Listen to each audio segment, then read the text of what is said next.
क्या आप भी इतिहास को सिर्फ तारीखों का ढेर समझते हैं? तो आज आपकी सोच बदलने वाली है, क्योंकि असली इतिहास तारीखों से नहीं, समझ से शुरू होता है। आज हम सीखेंगे टाइमलाइन क्या है, BCAD और BCECE में अंतर शक संवत और अन्य भारतीय कैलेंडर शताब्दी कैसे गिनी जाती है।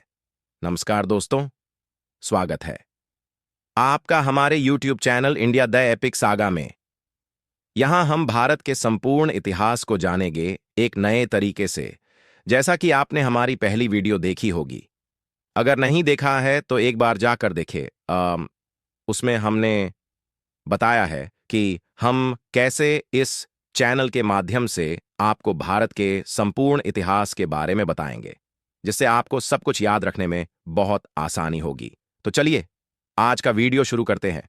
अगर आपको लगता है कि हिस्ट्री सिर्फ तारीखें याद करने का नाम है, तो आज का वीडियो आपकी पूरी सोच बदल देगा। तो जैसे ही हम हिस्ट्री शब्द सुनते हैं, हमारे दिमाग में तारीखें घूमने लगती हैं और यहीं से कंफ्यूजन शुरू होता है और लोग थोड़ा परेशान हो जाते हैं, सोचने लगते हैं कि तारीखों को कैसे याद करेंगे, टाइमलाइन कैसे याद करेंगे, क्या है ये कैलेंडर का इशू। तो इसीलिए हम हिस्ट्री पर जाने से पहले हमें अपने बेसिक्स क्लियर कर लेने चाहिए। एक बार आपके बेसिक्स क्लियर हो गए तो आपके लिए ये सब बहुत आसान हो जाएगा। तो बेसिक्स में आपको क्या जानना है, मैं सबसे पहले बताऊंगा टाइमलाइन, क्योंकि अगर आपको टाइमलाइन की पूरी जानकारी है तो आप अच्छे से सब कुछ समझ पाएंगे। आपको याद रखने में भी बहुत आसानी होगी और एक बार आप टाइमलाइन समझ गए फिर आप सारे चेंजेस भी समझ पाएंगे। जो भी क्रोनोलॉजी है इंडियन हिस्ट्री की, वो आपको बहुत अच्छे से समझ में आएगी। एक दूसरी भी चीज है जिसको हम बोलते हैं शताब्दी या सेंचुरी, जैसे कि 18वीं शताब्दी, 15वीं शताब्दी, 13वीं शताब्दी। तो कभी कभी कुछ लोग इसमें भी से कंफ्यूज हो जाते हैं कि असल में हम कब की बात कर रहे हैं। जैसे कि किसी ने बोला 19वीं शताब्दी, तो हम थोड़े से कंफ्यूज हो जाते हैं कि कौन सा समय चल रहा है, 1900 से पहले का समय है या 1900 के बाद वाला समय है। बहुत से लोग ऐसे बोलते हैं कि 19वीं शताब्दी मतलब 1900 के बाद वाला समय, जो कि ये गलत है। तो इसीलिए ये बेसिक्स जानना बहुत जरूरी है। किसी भी शताब्दी का नंबर हमेशा उससे एक कम नंबर से शुरू होता है। क्या आप जानते हैं कि 19वीं शताब्दी का मतलब 1900 नहीं, बल्कि 1800 1 से 1900 तक का समय है। उदाहरण, 14वीं शताब्दी 1301 से लेकर 1400 तक होगी। 17वीं शताब्दी 1601 से लेकर 1700 तक होगी। फिर हम बात करते हैं टाइमलाइन की, या जिसको कालक्रम भी बोलते हैं। इसमें हम दो कैलेंडर को डिस्कस करेंगे, जिसमें से एक है ग्रेगोरियन कैलेंडर, उसको हम इंग्लिश कैलेंडर भी कहते हैं, और दूसरा जिसको हम शक संवत या शक कैलेंडर, उसको हम हिंदू कैलेंडर भी कहते हैं। अब हम इन दोनों में क्या अंतर है वो समझ लेते हैं, और हमारे लिए अभी काम का कौन सा है ये भी समझ लेते हैं। अभी आप टाइम देख रहे हैं, मतलब जो अभी साल चल रहा है वह चल रहा है 2026। तो 2026 का क्या मतलब है कि क्या अभी तक केवल 2026 साल हुए हैं? ऐसा नहीं है, क्योंकि हम जानते हैं कि पुरातत्व विभाग या आर्कियोलॉजिकल एविडेंस की बात करें तो हमें लगभग 2 लाख साल पहले तक मानव गतिविधियों के प्रमाण मिलते हैं। तो इसका मतलब ये हुआ कि ये बस हमें एक डेट बता रहा है कि ये 2026 है, लेकिन ऐसा नहीं है कि ये बस यही तक है।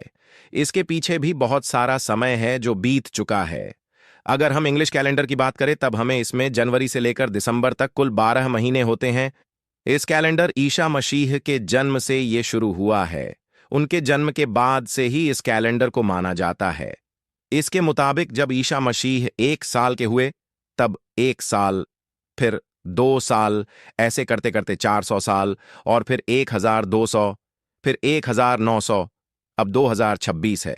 इस इंग्लिश कैलेंडर को बनाने में जिसकी अहम भूमिका थी उसका नाम था पोप ग्रेगरी 13वें, इसलिए भी इसका नाम ग्रेगोरियन कैलेंडर पड़ा।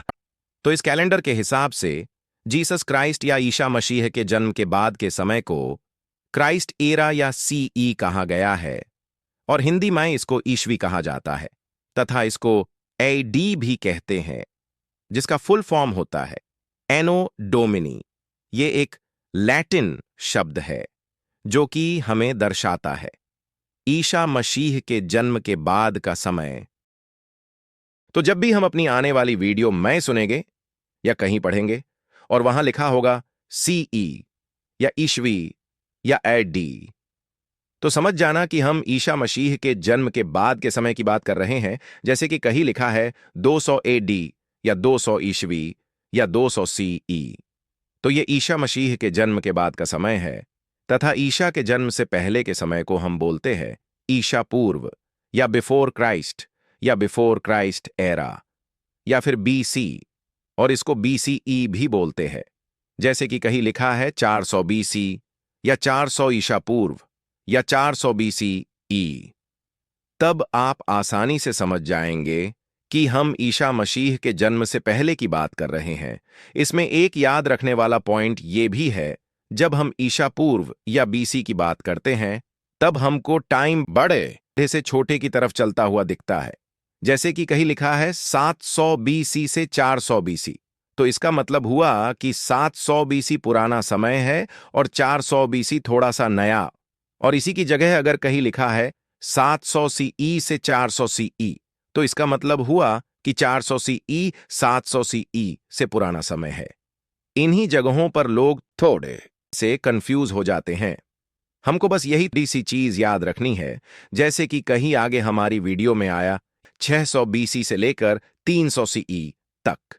तो यहां आपको समझना होगा कि यह कहानी 900 साल की है। ध्यान रहे, इतिहास में एक बीसी के बाद सीधा एक सीई आता है, 0 बीसी या 0 सीई नहीं आता। अर्थात एक बीसी के ठीक अगले साल एक सीई आता है, बीच में साल शून्य नहीं होता। बीसी में जितना बड़ा नंबर उतना पुराना समय, सीई में जितना बड़ा नंबर उतना नया समय। अब हम आते हैं हिंदू कैलेंडर पर, या इसको शक कैलेंडर भी बोलते हैं। इस कैलेंडर की शुरुआत 78 सीई या 78 एडी से मानी जाती है। इस कैलेंडर की अगर हम बात करें तो हमने इसके महीनों के नाम आपने कहीं सुने होंगे, जैसे कि चैत्र, वैशाख, फाल्गुन, आषाढ़। ये महीने हमारे हिंदू कैलेंडर या शक कैलेंडर में है। हिंदू कैलेंडर या शक कैलेंडर में भी 12 महीने होते हैं, जो चैत्र से शुरू होकर फाल्गुन तक है। भारत सरकार के आधिकारिक कैलेंडर के रूप में आज भी शक कैलेंडर का उपयोग किया जाता है और सरकारी गजट व कुछ आधिकारिक दस्तावेजों में आज भी शक संवत की तिथि दी जाती है। शक संवत को अक्सर भारतीय राष्ट्रीय कैलेंडर कहा जाता है, जिसे 1957 में भारत सरकार ने आधिकारिक तौर पर अपनाया। इन दोनों कैलेंडर के अलावा भी अगर हम देखें तो हमारे भारतीय इतिहास में 15 कैलेंडर मिलते हैं, पर इन दोनों कैलेंडर से हम अपने इतिहास को पढ़ते हैं, तो यही ज्यादा इंपॉर्टेंट है। पर मैं आपको 2 और कैलेंडर के बारे में बताना चाहूंगा जो कभी कभी एग्जाम्स में भी पूछ लिए जाते हैं, जिसमें से एक है विक्रमादित्य कैलेंडर और एक है Gupta calendar. Vikramaditya calendar 57 BC में शुरू हुआ, जिसको राजा विक्रमादित्य ने ईसा मसीह के 57 वर्ष पहले ही शुरू कर दिया था। और एक फेमस कैलेंडर है जिसका नाम है गुप्ता कैलेंडर। ये कैलेंडर लगभग 319 सीई में गुप्ता साम्राज्य के चंद्रगुप्त प्रथम ने शुरू किया। अगर हम दुनिया की बात करें तो जो ये ग्रेगोरियन कैलेंडर है उसको ही लगभग सब लोग मानते हैं, इसीलिए हमारे लिए भी ये इंग्लिश कैलेंडर ही ज्यादा महत्वपूर्ण है इंडियन हिस्ट्री को पढ़ने के लिए। आज हमने सीखा टाइमलाइन, BCAD, CEBCE और भारतीय कैलेंडर सिस्टम। इस वीडियो को लाइक करें और आपको कमेंट में बताना है कि BC और CE में से आपको कौन सा ज्यादा कंफ्यूजिंग लगता था। अगली वीडियो में हम और भी महत्वपूर्ण जानकारी को जानेंगे, तो चैनल को सब्सक्राइब करें और वीडियो को लाइक करें। आप हमारे चैनल के माध्यम से इस पूरे भारत के इतिहास को जानेंगे, एक नए तरीके से, जिसमें हम हर कड़ी को जोड़कर बताएंगे, जिससे आप हर टाइमलाइन को बहुत अच्छे से समझेंगे और याद भी रख पाएंगे। इसके साथ ही आप भारत के संपूर्ण इतिहास को हमारी वीडियोस के माध्यम से एंजॉय भी करेंगे। तो जुड़े रहे और आनंद ले। धन्यवाद।